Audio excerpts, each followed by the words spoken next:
Hello दोस्तों, आप सभी का स्वागत है यहाँ पर। जैसे कि अपना क्या चल रहा है, एमपी चल रहा है। तो एमपी में अपन पढ़ रहे हैं कि मध्य प्रदेश में पहला क्या है समान परिचय अपन यहाँ पर ले रहे हैं। अभी आपने काफ़ी कुछ सीखा होगा, जैसे कि एमपी में प्रथम कौन, यानी कि एमपी में सबसे पहले नंबर पर क्या, यानी कि कौन से राज्यपाल हुए हैं, कौन सी महिला सीएम हुई है। उसके बाद अपन ने देखा कि मध्य प्रदेश में पहला सौर ऊर्जा ग्राम कौन सा था, ग्राम न्यायालय कौन सा था, पर्यटन नगरी कौन सी थी। तो ये आपने सब कुछ देखा होगा और ये आपके लिए बहुत ही इंपॉर्टेंट क्वेश्चन है, जिन्हें क्वेश्चन के रूप में याद करना है, क्योंकि सिंपल आपको आंसर ही याद रखने हैं, क्योंकि ये ज़्यादा आपको उसमें नहीं पढ़ना है। ठीक है, जब डिटेल में बताएंगे तो पूरा बताएंगे, लेकिन पहले यहाँ से जो क्वेश्चन आपके लिए इंपॉर्टेंट है वो। तो अपन चलते हैं मध्य प्रदेश का समान परिचय, जिसमें अपन आज का टॉपिक है अपना मध्य प्रदेश में सबसे लंबा, बड़ा, ऊंचा और एकमात्र। ठीक है, तो अब चलते हैं मध्य प्रदेश में सबसे बड़ा रेलवे जंक्शन, यानी कि आपको पता है सबसे बड़ा रेलवे जंक्शन कौन सा है, तो इटारसी हो गया। वहीं सबसे लंबी नदी की बात करते हैं, नर्मदा नदी हो गई। नर्मदा नदी के बारे में 3 बार ये क्वेश्चन आ चुका है, तो अब आपको याद हो गया होगा ज़्यादातर। तो सबसे ज़्यादा लंबाई अगर एमपी में बात करते हैं तो ये कितनी रखती है, 1077 लंबाई रखती है। वहीं अगर बात करते हैं पूरे इंडिया में तो 13-12 किलोमीटर है। ये 5वें नंबर की नदी है। ठीक है, इसको जीवित इकाई का दर्जा दिया गया है। तो ये आपका यहाँ से हो गया। वहीं अगर बात करते हैं मध्य प्रदेश में सबसे बड़ी अनुसूचित जनजाति बोले तो एसटी बोलते हैं, जनजाति को शेड्यूल्ड ट्राइब्स बोलते हैं। तो सबसे बड़ी अनुसूचित जनजाति कौन सी होगी, भील। देखो, बड़ी जनजाति की बात कर रहे हैं, सबसे बड़ी जनजाति है भील। अगर इंडिया की बात करते हैं, इंडिया लेवल पर बात करते हैं तो सबसे बड़ी जनजाति गौड़ आती है। वहीं अगर इसमें भी वही क्वेश्चन है कि सबसे बड़ा अनुसूचित जनजाति का समूह, यानी कि ग्रुप में रहने वाली जनजाति कौन सी है, तो वही है सबसे बड़ा अनुसूचित जनजाति का जो ग्रुप है, यानी कि एसटी जो है, एसटी का सबसे बड़ा ग्रुप कौन सा है, तो ये ग्रुप में रहने वाली जनजाति गौड़ है।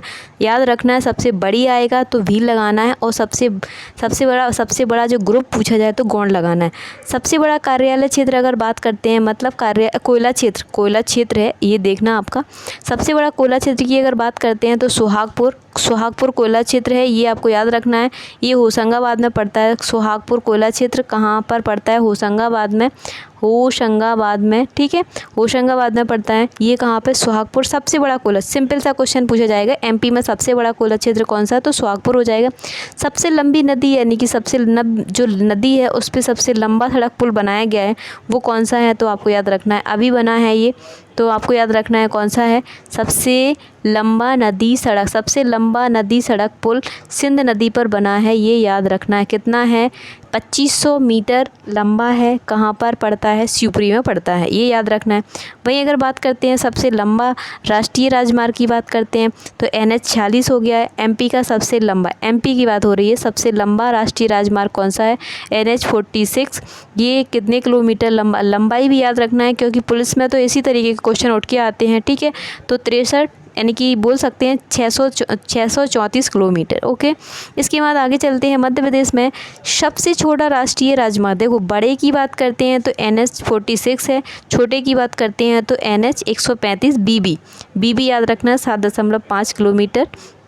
वहीं अगर बात करते हैं सबसे बड़ा जलप्रपात, तो एमपी का सबसे बड़ा जलप्रपात बात करते हैं, ये जलप्रपात की बात करें तो ये केवटी कौन सा है, एमपी का सबसे बड़ा जलप्रपात। एमपी का जो सबसे बड़ा जलप्रपात बोले तो वाटरफॉल्स कौन सा है, केवटी जलप्रपात है। कौन सी नदी पर है, बीहड़ नदी पर है। ये रीवा में पड़ता है। कहाँ पर पड़ता है, रीवा में, बीहड़ नदी रीवा में। ठीक है, इसके बाद अगर बात करते हैं सबसे बड़ा राष्ट्रीय उद्यान कौन सा है, तो बताया था कान्हा-किसली नेशनल पार्क है, लेकिन इसकी लंबाई मैंने पहले वाले वीडियो में बताया था 940 वर्ग किलोमीटर है, ये आपको याद हो गया होगा।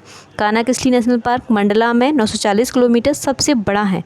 ठीक है, वहीं अगर बात करते हैं सबसे छोटा, यानी कि फॉसिल्स राष्ट्रीय उद्यान, यानी कि जीवाश्म राष्ट्रीय उद्यान, डिंडौरी में 0.27 वर्ग किलोमीटर इसकी क्या है, लंबाई चौड़ाई जो भी बोल सकते हैं, उसका एरिया है।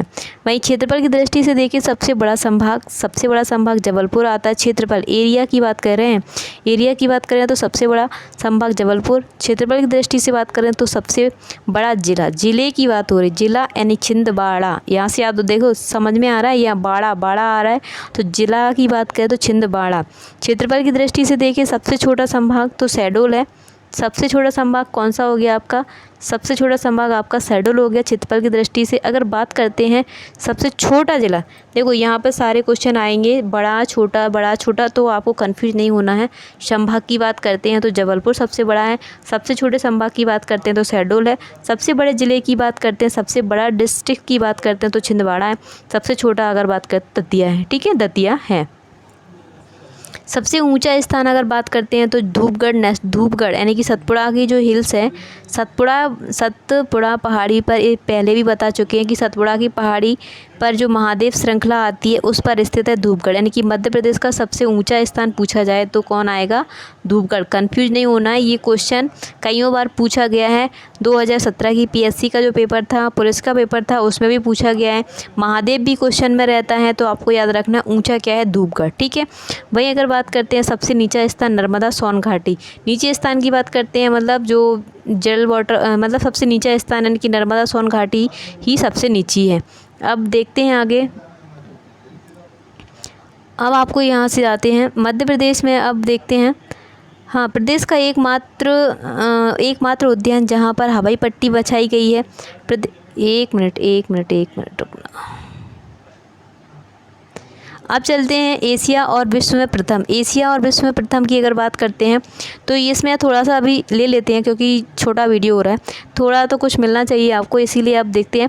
एशिया में प्रथम यानी कि पूरे एशिया और पूरे विश्व की अगर बात करते हैं तो एमपी में क्या क्या फेमस है वो चीज़ें। एमपी ऐसा ही नहीं है, एमपी अपना एमपी है तो काफ़ी चीज़ों को लेकर ये फेमस रहता है। देखते हैं, एशिया का प्रथम शारीरिक प्रशिक्षण संस्थान यानी कि शारीरिक प्रशिक्षण संस्थान कहाँ पर है? लक्ष्मीबाई शारीरिक विश्वविद्यालय, ये ग्वालियर में है, इसे एमएलबी कॉलेज के नाम से भी जानते हैं, वही है। तो एशिया का एकमात्र है जहाँ पहली बार शारीरिक प्रशिक्षण संस्थान खोला गया, वो है रानी लक्ष्मीबाई शारीरिक विश्वविद्यालय। वहीं एशिया की सबसे बड़ी जिला अदालत की बात करते हैं तो भोपाल की जिला अदालत, सबसे बड़ी जिला अदालत यानी कि जो बोल सकते हैं ना डिस्ट्रिक्ट लेवल पर सबसे बड़ी अदालत खोली गई, तो वो कौन सी है? भोपाल की जिला अदालत है। वहीं एशिया का सबसे बड़ा सोयाबीन संयंत्र पता है? उज्जैन में लगाया गया, एशिया का है। ये अपन एशिया और विश्व में बात कर रहे हैं, तो एशिया में देखते हैं सबसे पहले शारीरिक विश्वविद्यालय की बात करते हैं तो रानी लक्ष्मीबाई। वहीं अगर एशिया की सबसे बड़ी अदालत की बात करते हैं भोपाल जिला अदालत। वहीं एशिया का सबसे बड़ा सोयाबीन संयंत्र उज्जैन में। ठीक है, ये आपका यहाँ से क्लियर होते जा रहे होंगे क्वेश्चन। ठीक है, एशिया की दूसरी सबसे बड़ी भूमिगत मैगजीन जो खान है यानी कि MG याद रखना आप, मैगजीन जो होता है ना, मैग्नीशियम, मैग्नीज, इस तरीके से, तो मैग्नीज जो होता है, मैग्नीज यानी कि ये अयस्क बोल सकते हैं, ये धातु है। तो सबसे बड़ी खान है ये कौन सी है आपकी? मैग्नीज की भारवेली खान बालाघाट में। बहुत इंपॉर्टेंट क्वेश्चन है, ये याद रखना है बिल्कुल अच्छे से। मैग्नीज के लिए, तांबे के लिए, ये आपको याद रखना। तो भारवेली खान किसके लिए है? भारवेली खान है आपकी मैग्नीज के लिए। वहीं कॉपर यानी कि तांबे की बात करें, तांबे के लिए कौन सी है? तो मलाजखंड पूछा जाएगा। मलाजखंड किस लिए फेमस है? तो मलाजखंड लिख देते हैं, मलाजखंड, ये कॉपर के लिए। किसके लिए? कॉपर के लिए। कहाँ पर है? बालाघाट में।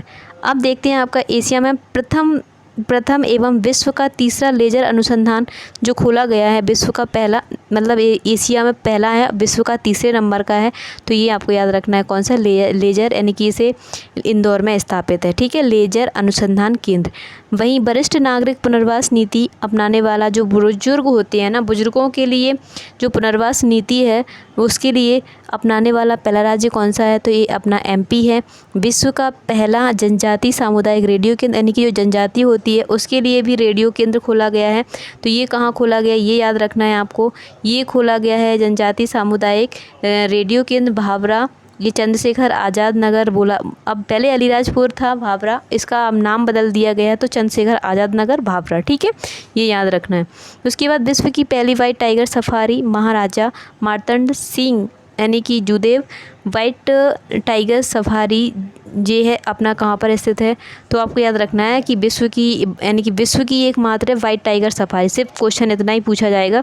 विश्व की एकमात्र वाइट टाइगर सफारी ये कहाँ पर स्थित है? तो सतना ज़िले के मुकुंदपुर में। वाइट टाइगर सफारी एमपी में, सतना के मुकुंदपुर ज़िले में। ठीक है, ये आपका यहाँ से हो गया होगा। वहीं अगर बात करते हैं विश्व का एकमात्र गौ अभयारण्य, जो गाय होती हैं, काऊ होती हैं, उनको सम्मान देने के लिए, उनका संरक्षण करने के लिए, तो विश्व का एकमात्र गौ जो अभयारण्य है वो सलरिया गांव आगर मालवा में। कहाँ पर है ये? सलरिया गांव आगर मालवा।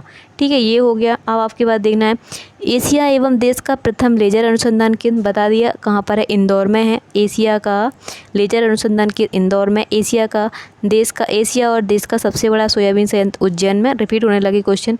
वहीं एशिया का सबसे बड़ा दलहन जो दाल होती है उसके लिए अनुसंधान केंद्र लगाया गया है अमलाहा सीहोर में। ये अमला लिखा है, आपको सही दिख नहीं रहा, अमलाहा सीहोर में ये दाल के लिए हो गया। तो आज आपने क्या देखा? आपने देखा कि मध्य प्रदेश में प्रथम जो चल रहा था, ना केवल देश में बल्कि एशिया लेवल पर, तो आपने देखा सबसे बड़ा सोयाबीन केंद्र उज्जैन में लगाया गया है, लेजर अनुसंधान इंदौर में लगाया गया है। वहीं अगर बात करते हैं पल्सेस यानी कि दाल अनुसंधान केंद्र अमलाहा सीहोर में लगाया गया है। वहीं अगर बात करते हैं विश्व का गौ अभ्यारण्य तो सालरिया गाँव में लगाया गया है। इस तरीके के बहुत सारे क्वेश्चन जो है करंट से भी संबंधित है, कोई भी क्वेश्चन नहीं छूटेगा, मैं आपको विश्वास दिलाती हूँ। तो प्लीज़ हमारे साथ जुड़े रहिए, यहाँ पर कंप्लीट एमपी करवाएंगे, आपका कोई भी क्वेश्चन नहीं छूटेगा, ये मेरी गारंटी है। अगर आप पेपर देने जाओगे और आप इससे पढ़ जाते हो तो बस आपका उद्धार हो जाएगा। Thank you.